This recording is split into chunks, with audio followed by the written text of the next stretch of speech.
Hi అండి. అందరు బాగున్నారు కదా? ఈరోజు మనము చికెన్ గిజర్డ్ ఫ్రై ఎలా చేసుకోవాలో చూద్దాము. ముందుగా మా రెసిపీస్ కనుక మీకు నచ్చినట్లయితే లైక్ చేయండి, షేర్ చేయండి, ఫాలో అవ్వండి.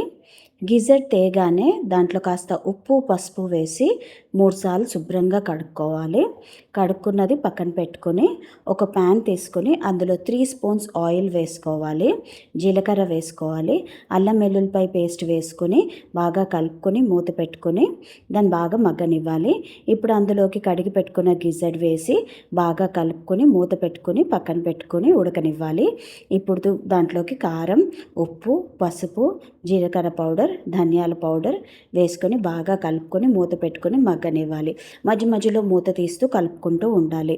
అది ఉడికాక దాంట్లో కాస్త కొత్తిమీర, కసూరి మేతి, గరం మసాలా కానీ చికెన్ మసాలా కానీ వేసుకొని 2 నిమిషాలు మూత పెట్టుకుని ఉడకనిచ్చుకొని బంద్ చేసుకుంటే ఎంతో రుచికరమైన గిజర్డ్ ఫ్రై రెడీ అయిపోయింది.